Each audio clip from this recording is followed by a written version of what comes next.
할렐루야. 이 저녁 성전에 나오신 여러분을 주님의 이름으로 환영합니다.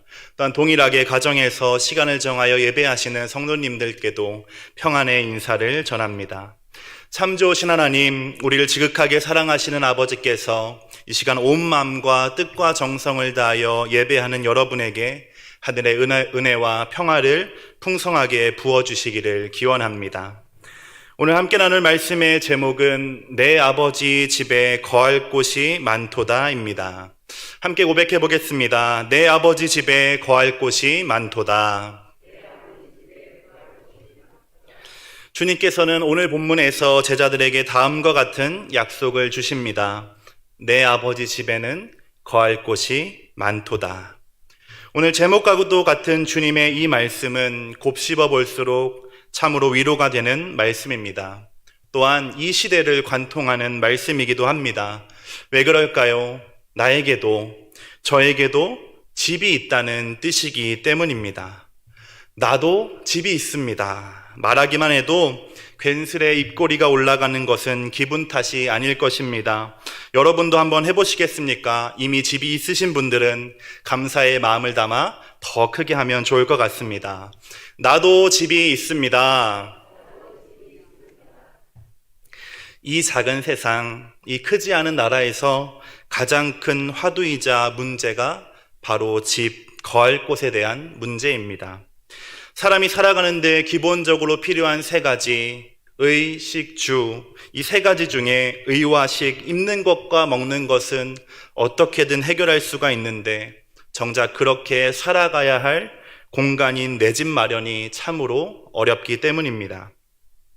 그래서 사람들은 나라 곳곳에서 지금도 쉬지 않고 건물들이 올라가고 있는데 정작 그 중에 내 집은 없는 것 같다라고 하소연하기도 합니다. 삶을 영위하고 살아감에 있어서 그만큼 안전한 터가 중요하다는 뜻이 될 것입니다. 그렇기에 나와 가족이 안전하게 살 수 있는 집이 없다는 것, 그것이 그들의 가장 큰 걱정이고 근심이고 염려가 되는 것입니다. 그렇기에 오늘 함께 읽은 말씀은 2000년 전 이스라엘이라고 하는 대한민국과 전혀 다른 곳에서 전해진 말씀이지만 지금도 여전히 오히려 더욱 분명하게 은혜를 주는 말씀입니다. 말씀을 듣는 동안 집 한 칸씩을 장만하고 돌아가는 저와 여러분 되시기를 바랍니다. 이 말씀은 또한 저와 여러분에게 하나님의 뜻이 무엇인지를 분명하게 알려주는 말씀이기도 합니다. 한 절씩 살펴보며 그 이유가 무엇인지를 함께 보도록 하겠습니다. 1절입니다. 함께 읽겠습니다. 너희는 마음에 근심하지 말라. 하나님을 믿으니 또 나를 믿으라. 오늘 본문인 요한복음 14장은 예수님의 고별 설교라고 할 수 있는 구절입니다.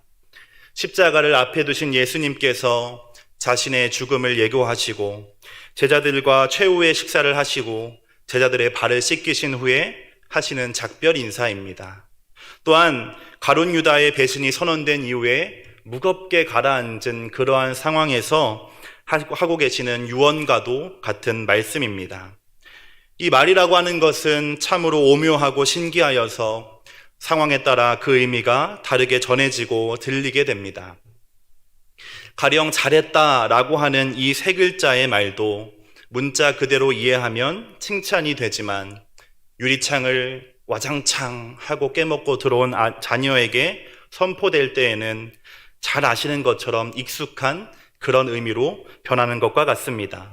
마찬가지입니다. 1절에 두려워하지 말라, 근심하지 말라고 하는 말은 성경에 365번이나 나온다고 하는 드물지 않은 표현입니다. 하지만 오늘 이 말씀이 이 상황 때문에 다른 말과는 다를 수밖에 없다는 것입니다. 3년의 공생애와 가르침을 마무리해야 하는 순간입니다. 이 밤이 지나가면 제자들은 선생님이 없는 강제적인 독립해야 하는 상황에 놓이게 됩니다. 그러니 스승이신 예수님의 마음은 어떠하셨을까요? 제자들에 대한 사랑과 격려 또한 기대를 담아서 이렇게 말씀하십니다.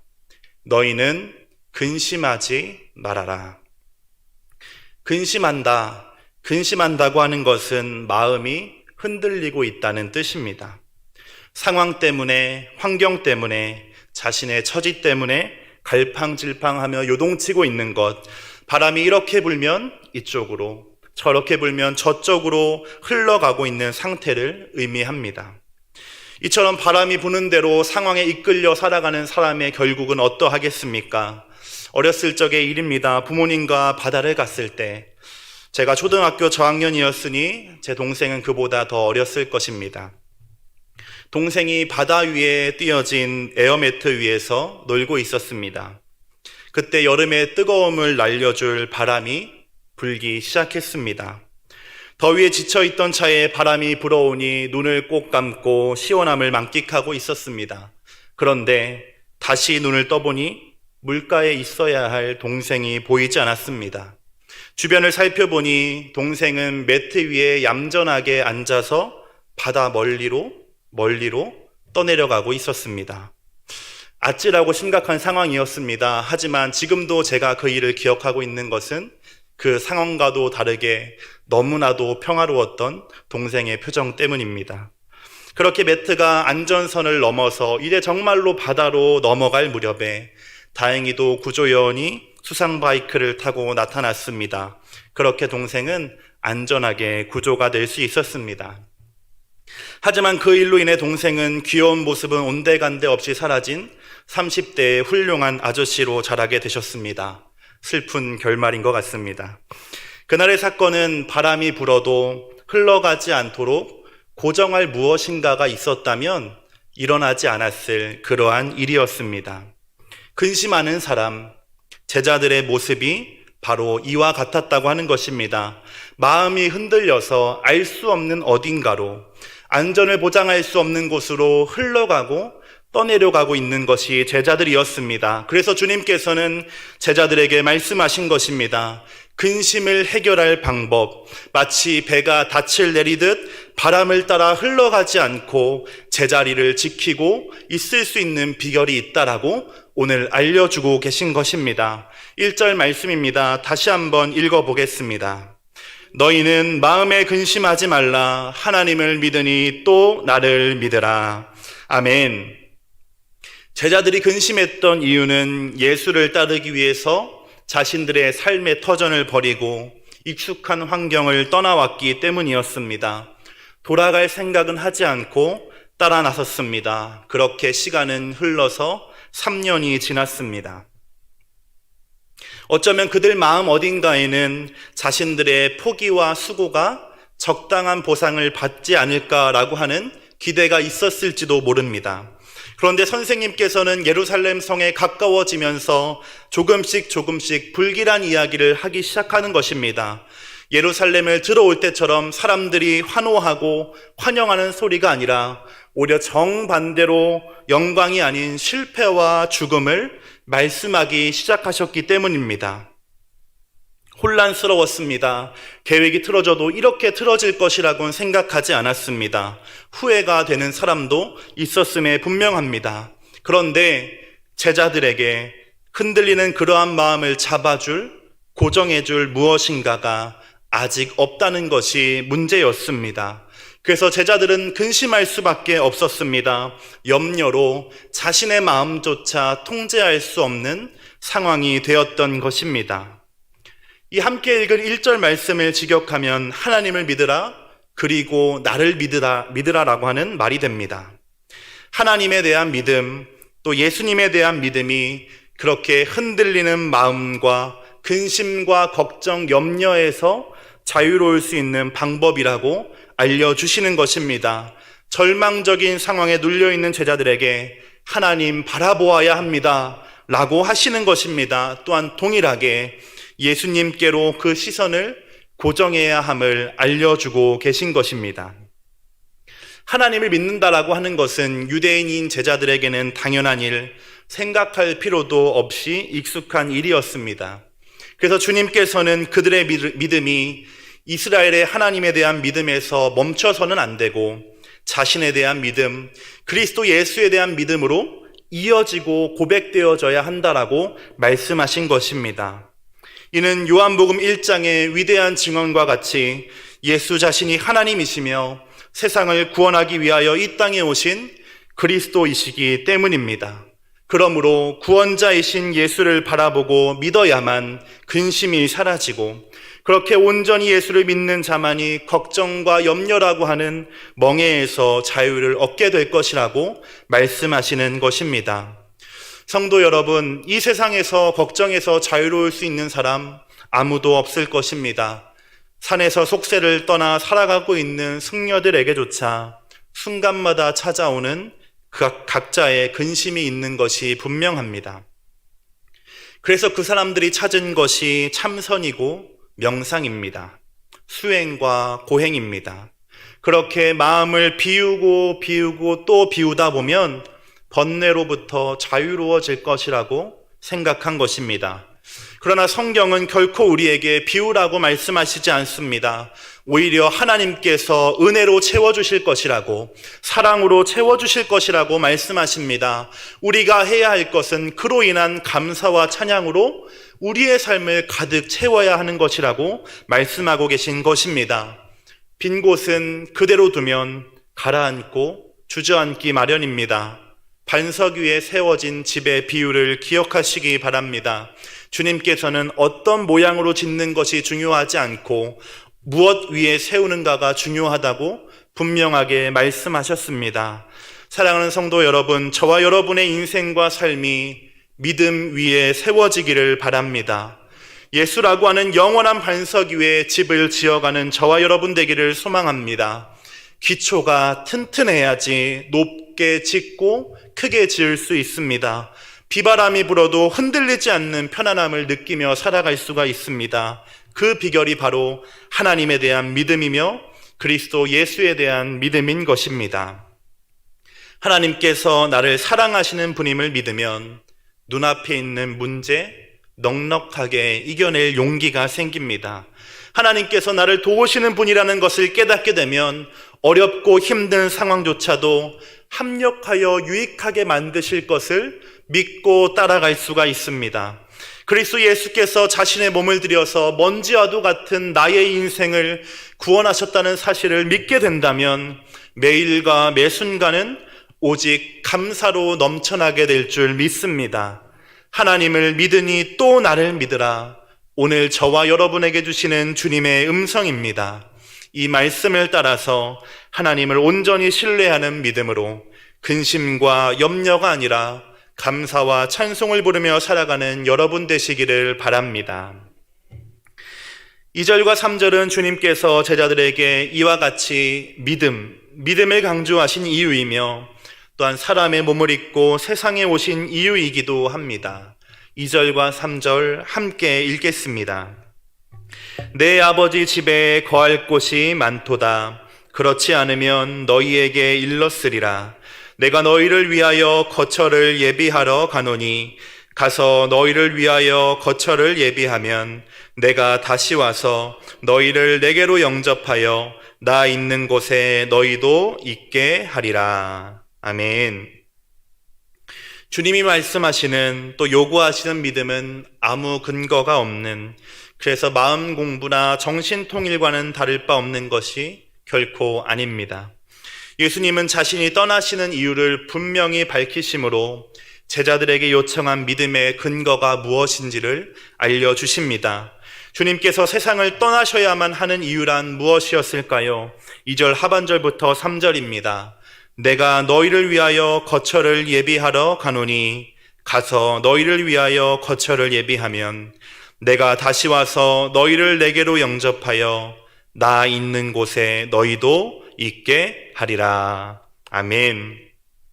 말씀을 시작하며 말씀드린 것처럼 주님이 떠나시는 이유는 제자들에게 또 믿는 자들을 위한 거처를 예비하기 위해서였습니다. 번역에 따라서 주택이나 거주지라고 하는 의미로 해석되는 이 장소는 조악하게 기둥 위에 지붕이 덮여져 있는 그러한 임시 거처를 의미하지 않습니다. 하나님 아버지가 주인이신 튼튼한 집이며 주님의 나라에 예비되어 있는 영원한 안식처가 바로 오늘 주님이 말씀하시는 처소, 거처라고 하는 것입니다. 주님의 말씀대로 하나님의 나라 천국에 우리의 거처가 있다고 하는 이 사실은 인생의 끝이 강건하면 80년 정도를 살다가 죽음을 맞이하는 것이 아니라는 의미가 됩니다.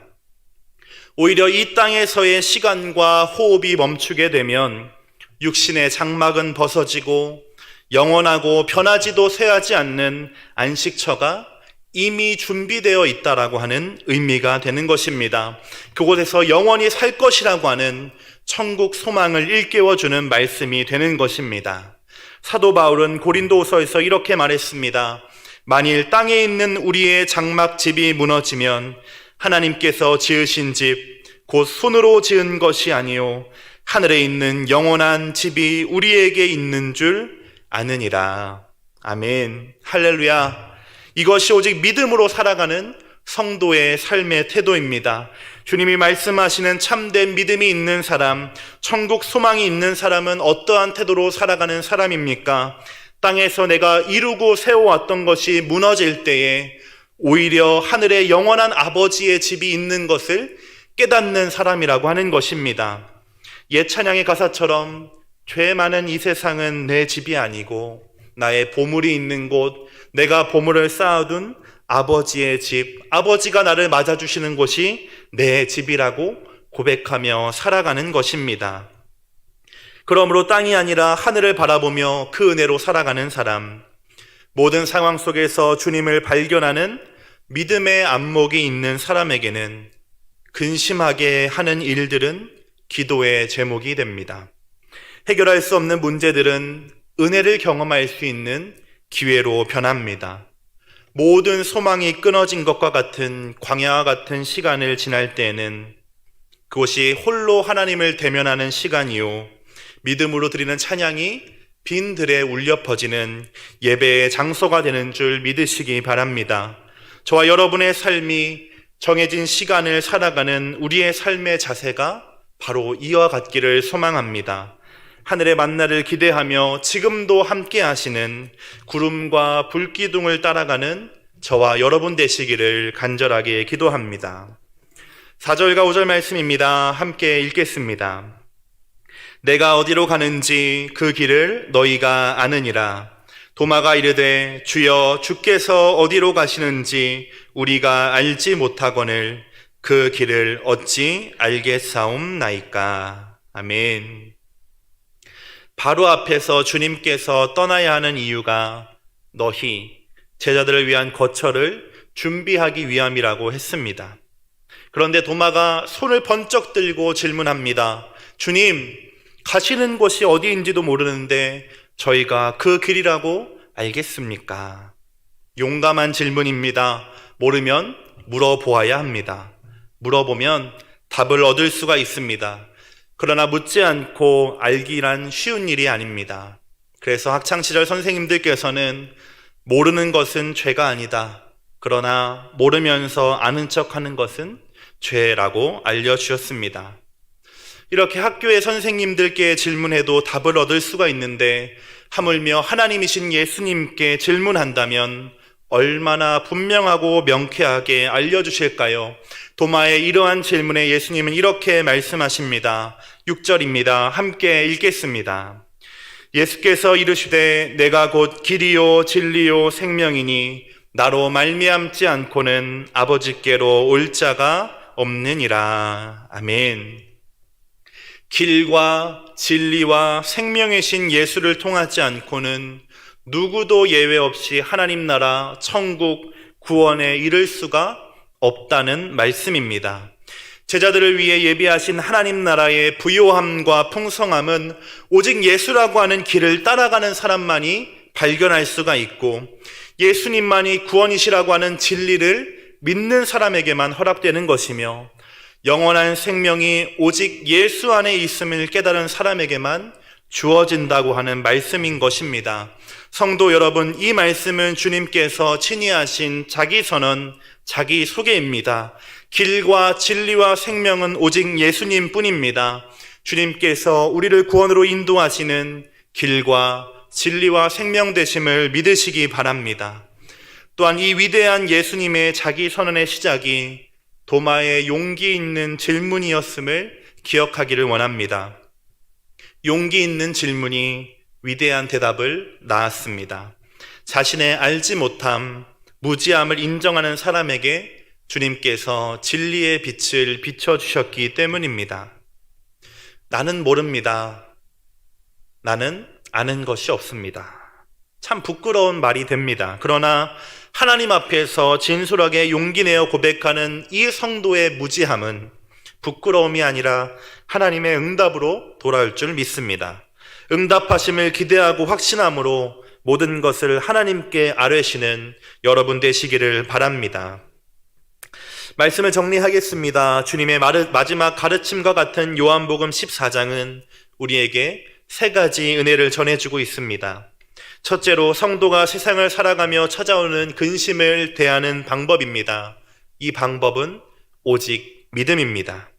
하나님에 대한 분명한 믿음과 그리스도 예수에 대한 믿음만이 세상의 근심과 걱정으로부터 자유하게 하는 비결이라는 것입니다. 원수의 불화살을 막는 것이 믿음이라고 했습니다. 또 빌립보서 4장은 염려 대신에 기도하는 사람, 걱정 대신에 간구하는 사람에게 하나님의 평강이 있을 것이라고 약속하고 있습니다. 빌립보서 4장 6절과 7절입니다. 아무것도 염려하지 말고 다만 모든 일에 기도와 간구로 너희 구할 것을 감사함으로 하나님께 아뢰라. 그리하면 모든 지각에 뛰어난 하나님의 평강이 그리스도 예수 안에서 너희 마음과 생각을 지키시리라. 아멘. 주님의 권명과 이 빌립보서의 말씀을 기억하시기 바랍니다. 그래서 흔들리는 마음을 고정할 것이 없어서 바람 부는 대로 흘러가고 헤매이는 것이 아니라 예수 그리스도 영원한 반석 위에서 여러분의 삶과 믿음과 가정을 굳건하게 올려두시기 바랍니다. 이러한 믿음으로 하나님만을 의지하며 살아가는 자에게는 하나님께서 의와 평강으로 응답하여 주실 것입니다. 두 번째로 하늘을 바라보며 살아가는 삶의 태도입니다. 주님이 말씀하시고 권하신 믿음이 있는 사람, 땅에 발을 붙이고 살지만 자신의 본향이 나의 시민권이 하늘에 있다라고 믿는 사람입니다. 이처럼 천국에 소망을 두는 사람, 하늘을 바라보며 사는 사람이 삶을 대하는 태도는 다른 사람과 같을 수가 없을 것입니다. 순간마다 찾아오는 근심도 기도의 제목으로 바꾸어 드립니다. 해결하기 어려운 문제를 만나도 인생을 주관하시는 하나님께 맡겨드림으로 자유를 얻습니다. 광야를 지나갈 때에도 그곳을 예배의 자리, 하나님 만나는 베델로 만들어서 오히려 하나님께로 가까이 나아가는 기회가 되게 하는 것입니다. 저와 여러분의 모습이 이와 같기를 소망합니다. 온전한 믿음이 있는 사람만이 선택할 수 있는 삶의 방법입니다. 마지막으로 예수님의 위대한 대답을 이끌어내었던 도마의 용기를 기억하기 원합니다. 시편의 수많은 고백들을 기억하십시오. 성도가 하나님께 드리지 못할 기도와 질문은 없습니다. 구하는 자는 얻게 되지만 찾고 두드리지 않으면 얻을 수 있는 것은 아무것도 없습니다. 체면과 나위, 지위라는 짐을 내려놓으시고 때로는 울음으로 때로는 한숨으로 하나님께만 드릴 수 있는 기도와 고백을 드리시기 바랍니다. 이처럼 기도하는 사람, 하나님께 구하며 묻는 자에게 주님께서는 길과 진리와 생명이 되어주시고 세미하지만 분명한 음성으로 응답하실 줄 믿습니다.